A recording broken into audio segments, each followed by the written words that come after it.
வணக்கம் மாணவர்களே. இந்த வீடியோவில் 8ஆம் வகுப்பு கணிதம் அலகு 2 அளவைகள் இதில் பயிற்சி 2 3ல் 3வது கணக்கு பார்க்க போகிறோம். என்ன கொடுத்துருக்காங்க பாருங்க. பின்வரும் வலைகள் எந்த 3D வடிவங்களை குறிக்கின்றன, அவற்றினை வரைக. இங்கே வலை அமைப்பு நெட்டு அமைப்பு கொடுத்துருக்காங்க. இது எந்த 3D வடிவங்களை குறிக்கிது நம்ம சொல்லிட்டு அதை வரையும் செய்யணும். சரியா? இப்போ பாருங்க, முதல் இது பாருங்க, இந்த மாதிரி இருக்கு இல்லையா? இது என்ன செய்யணும், ஒரு கனசதுரத்தை உருவாக்கும். இந்த அமைப்பு, இந்த வலை அமைப்பு கனசதுரத்தை உருவாக்கும். பாருங்க, நான் உங்களுக்கு இது பண்ணி காமிக்கிறேன். இந்த மாதிரி தானே இருக்கு. இதை நம்ம மடிக்கணும். எல்லா சைடும் மடித்தோம்னா நமக்கு என்ன கிடைக்குன்னா, ஒரு கன சதுரம் கிடைக்கும். ஒரு பெட்டி மாதிரியான ஒரு அமைப்பு கிடைக்கும். பாருங்க, எல்லா பக்கமும் கரெக்டாக மடிச்சிட்டோம். பாருங்க, ஒரு பெட்டி கிடைச்சிருச்சா? கன சதுரம். இதான் என்னது? கன சதுரம். மொத்தம் இதுக்கு எத்தனை பக்கங்கள் இருக்குன்னா, முகங்கள் இருக்குன்னா 6 முகங்கள் இருக்கும். பார்த்தீங்களா? இந்த மாதிரி ஒரு பெட்டி கிடைக்கும். சரியா? இதை நம்ம வரைய சொல்லியிருக்காங்க.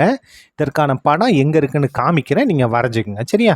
நம்ம புக்கில் பக்கம் 70ல் இருக்கும். இங்கே இருக்குது பாருங்கள், இந்த முதல்ல இருக்கா? இதான் என்னது? கனசதுரம். இந்த மாதிரி நீங்கள் வரைஞ்சிக்கோங்க. இப்போது நம்ம 2வது பார்க்கலாமா? பாருங்கள், 2வது இருக்கக்கூடிய வடிவம் இந்த இது இருக்கு இல்லையா? இது என்னன்னா கன செவ்வகம். பாருங்கள், இந்த மாதிரி தானே இருக்குது. இந்த மாதிரி தானே இருக்குது. இதை மடித்து எப்படி வருதுன்னு நான் உங்களுக்கு காமிக்க போகிறேன். பாருங்கள், இதை அதே மாதிரி தான் கொஞ்சம் பெட்டி மாதிரி மடிச்சுட்டு பாருங்கள், 2 பக்கமும் மடிச்சு விட்டுரும். முடிஞ்சுதா? இப்போ பாருங்கள், இது ஒரு பெட்டி, தீப்பெட்டி மாதிரி இருக்கு இல்லையா? தீப்பெட்டி என்னது? கன செவ்வகம். கன செவ்வகம். பாருங்கள், எந்த பக்கம் பார்த்தாலும் எல்லா பக்கமும் எப்படி இருக்கும்? மூடி தான் இருக்கும். பாருங்கள், இது கன செவ்வகம். மடித்து காமிச்சிட்டேன்.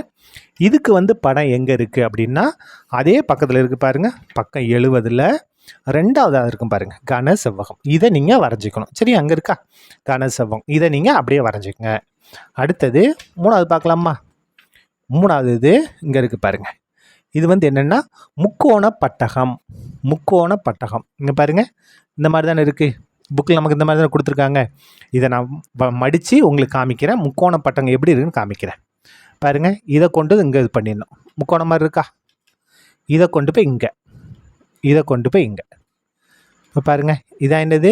முக்கோண பட்டகம். இதை ரெண்டையும் கொண்டு இப்படி ஒட்டி வைக்கணும்.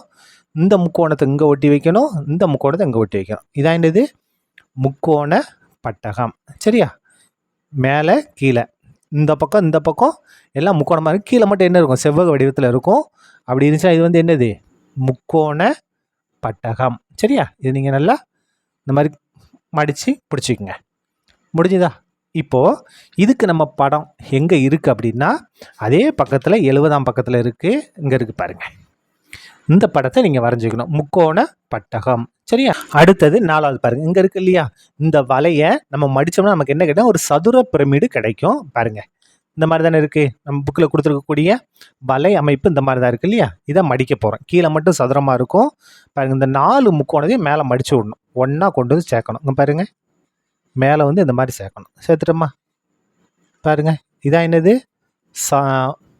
சதுர பிரமிடு. சதுர பிரமிடு. பாருங்கள், இந்த முக்கோணம் 4 பக்கத்தையும் மடித்து இந்த மாதிரி மேலே கொண்டு சேர்க்கணும். சேர்த்துட்டோம்னா நமக்கு என்ன கிடைக்கும்?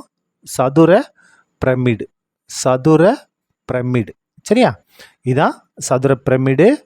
இது எப்படி வரையணும்? இந்த படம் எப்படி இருக்குது? அதே 70ஆம் பக்கத்தில் இருக்குது. இங்கே பாருங்கள், இந்த மாதிரி வரைஞ்சிங்க. இங்கே இருக்குது இல்லையா? இதான் சதுர பிரமிடு. அதுக்கு அடுத்தது லாஸ்ட்டில் என்ன இருக்குன்னு பார்க்கலாமா? இன்னும் ஒன்று இருக்குது பாருங்கள். இந்த அமைப்பு இது இருக்குது இல்லையா? இது என்னன்னு நம்ம பார்க்கணும். இது உருளை. இது என்னது? உருளை வடிவம். பாருங்கள், அந்த புக்கில் இருக்க மாதிரியே நான் கட் பண்ணி வச்சுருக்கேன். பாருங்கள், இந்த மாதிரி தானே இருக்குது. இதை என்ன செய்யணும்னா, அப்படியே இதை உருட்டணும். இந்த 2 இதையும் உருளை வர மாதிரி வச்சுக்கிட்டு ஒன்றா சேர்த்துட்டோமா? இப்போ என்ன செய்யணும்னா, இதை கீழே அமுக்கி விட்டுறணும், இதை இந்த மாதிரி அமுக்கி விட்டுறணும். பாருங்கள், நமக்கு என்ன கிடச்சிருச்சு? ஒரு உருளை கிடச்சிருச்சு. உருளை. சரியா? கரெக்டாக மடிச்சுக்குங்க. பாருங்கள், இந்த மாதிரி, இந்த மாதிரி. இதான் என்னது? உருளை. எல்லா சைடும் எப்படி இருக்கும்? உருளையாக இருக்கும். மேல் பக்கத்தில் வட்ட வடிவத்தில் இருக்கும், கீழ் பக்கத்துலேயும் வட்ட வடிவத்தில் இருக்கும். சரியா?